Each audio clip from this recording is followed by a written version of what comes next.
Pernah nggak kalian ketika ngelakuin satu kesalahan, entah itu kesalahan kecil sekalipun, kayak salah ngomong atau ngelakuin sesuatu, itu kepikiran banget, tanpa sadar sampai pas mau tidur. Akhirnya jadi nggak tidur-tidur, mikir selama berjam-jam, bikin simulasi-simulasi, kayak coba tadi gue nggak begini, atau harusnya gue begitu aja tadi ya. Kalau pernah, mungkin kalian salah satu orang yang overthinking.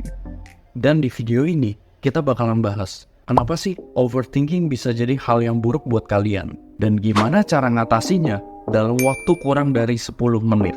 Kalian harus tonton sampai habis. Sedikit cerita pengalaman, gue sendiri sempat struggle buat ngatasin overthinking ini. Mungkin udah sekitar 10 tahun terakhir ya. Memang cukup sulit, dan gue pikir seiring berjalannya waktu atau bertambahnya usia, ini bakalan hilang dengan sendirinya. Kenyataannya, enggak.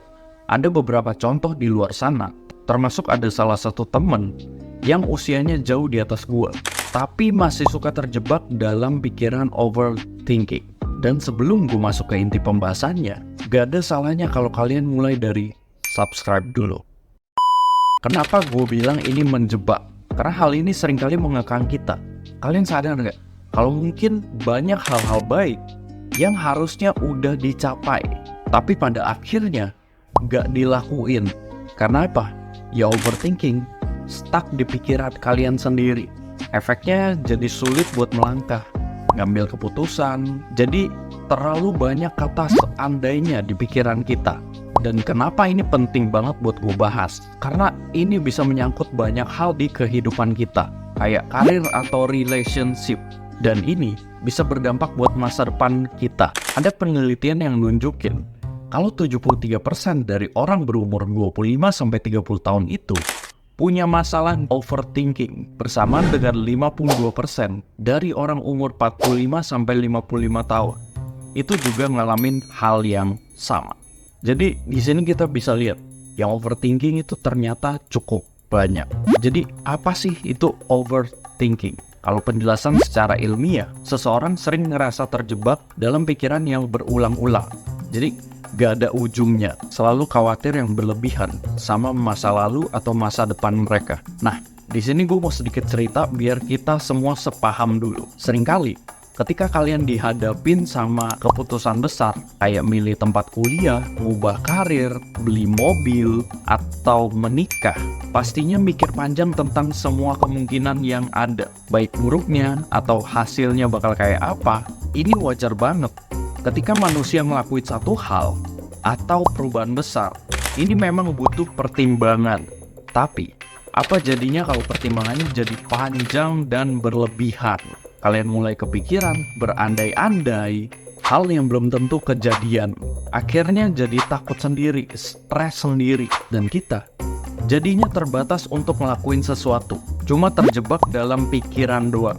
Entah hal itu cuma sekecil utarain pendapat, atau hal besar kayak mau buka bisnis sendiri yang akhirnya nggak jadi. Kalian bayangin kalau ada banyak hal yang sebenarnya bisa ngebuka potensi diri kalian, tapi akhirnya cuma kejebak di pikiran kalian sendiri.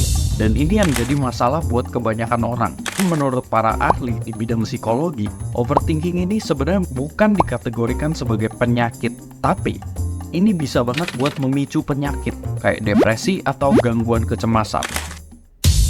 Kenapa orang bisa overthinking? Gue bakal mulai dari basicnya. Overthinking itu ibarat mekanisme perlindungan diri yang secara otomatis muncul. Jadi apa yang cenderung kalian pikirin secara berlebihan, kemungkinan besar itu fokus masalah atau keresahan yang lagi kalian hadapi. Jadi ini ada banyak aspek kayak keuangan, kesehatan, karir, dan juga relationship.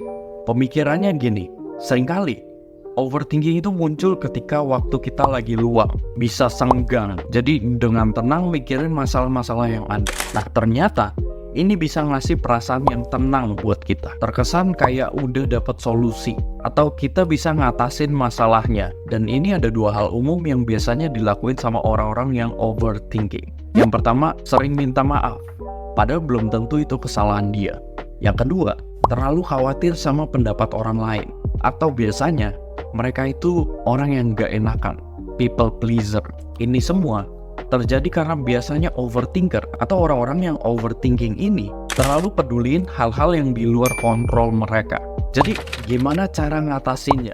Sebenarnya kalau kita cari di Google, ada banyak cara yang gampang banget buat dipraktekin. Tapi balik lagi, berdasarkan pengalaman dan riset personal gue sendiri, kita akan lebih mudah ngatasinya kalau kita ngubah kebiasaannya, cara berpikirnya. Jadi mulai dari sini yang dibenahi. Masalah yang sebenarnya terjadi nggak sebesar yang kita pikirin. 99% masalah yang kita hadapi itu berkembang karena pemikiran kita sendiri. Dan 1%-nya itu baru dari kenyataan yang ada.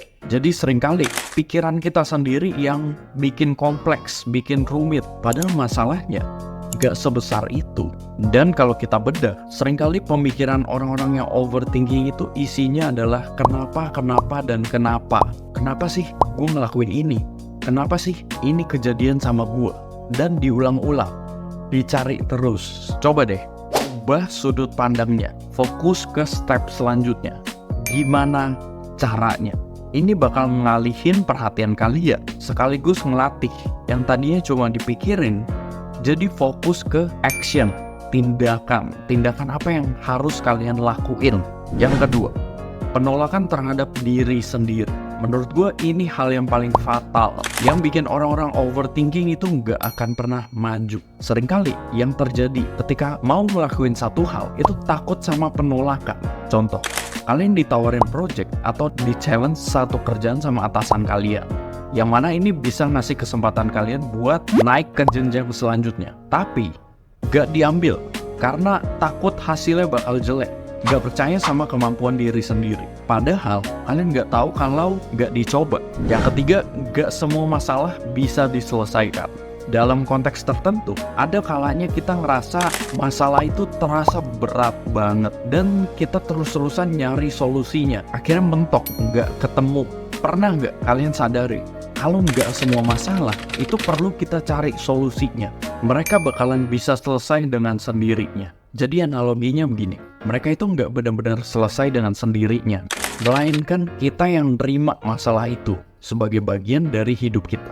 Ini adalah hal yang harus kita jalanin. Terkadang yang kita butuhin itu cuma bertahap. Dan yang terakhir, buat pertanyaan penting buat diri kalian sendiri. Ketika kalian mulai nyalahin diri sendiri, coba deh tanya sama diri kalian sendiri, ada nggak hal yang bisa kalian lakuin buat perbaikin masa lalu atau mengubah masa depan kalian? Contoh, kalau kalian kurang pede sama penampilan, ya rapiin. Entah itu dandan, potong rambut, atau apapun, kalian lakuin hal-hal kecil itu. Gak pede sama kemampuan kalian, belajar, ambil kursus. Gak pede sama berat badan, diet, olahraga. Poinnya adalah fokus sama hal-hal yang bisa kalian lakuin buat kebaikan diri kalian sendiri. Semoga bisa bermanfaat buat kalian. Like kalau kalian suka sama video ini. Gue Marzius Japari, sampai ketemu di video selanjutnya.